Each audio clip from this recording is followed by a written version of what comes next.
Have you ever wondered what makes you feel hungry or full? And why are some people more prone to obesity? These are all to some extent the work of an appetite regulation hormone called leptin.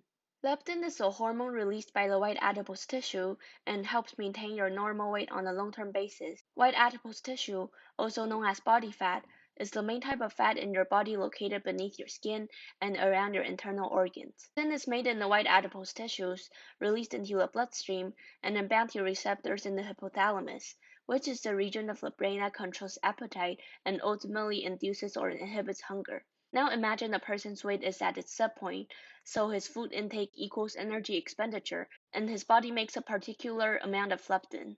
If the person now overeats for an extended period of time, his body fat and leptin level increase, which will suppress appetite until both factors return to normal.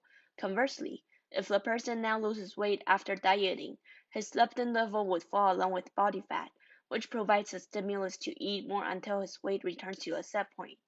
Leptin has a profound effect when you are losing weight, because the body is more sensitive to weight loss compared to weight gain.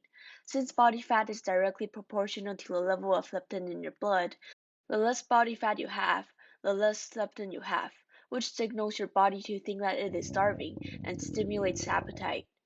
When leptin was first discovered, some weight loss companies started to sell leptin supplements. However, because leptin is a digestible protein that doesn't enter the bloodstream, it can be taken in supplement form as a pill. Also, as leptin is released by fat cells, you can raise your leptin level to decrease appetite. People used to think that obesity is caused by a lack of willpower and the environment that predisposes people to be obese. However, the discovery of leptin demonstrated a genetic basis for obesity. Since leptin regulates appetite, there are severe implications associated with the fully form of the hormone. The leptin level for each person is genetically set. Some people are prone to obesity because they produce lower than normal level of leptin. This congenital condition is known as hypoleptinemia. Without leptin, your body thinks it has no body fat, so it signals intense hunger and food consumption. Surprisingly, having an elevated level of leptin can also lead to obesity. In fact, most obese people have higher levels of leptin, which we would expect to suppress appetite. This can be explained by a condition known as leptin resistance, which is caused by hyperleptinemia or a high level of leptin. Since our hypothalamus is constantly stimulated by a high level of leptin, their brain doesn't get a sensation of being satiated, so they continue to eat even when their bodies have more than enough fat reserves. Now we are going to examine the structure of leptin. Leptin is derived from the lep gene located on chromosome 7.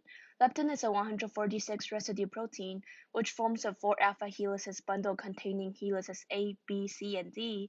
The direction of the helices is up, up, down, down, creating an antiparallel configuration.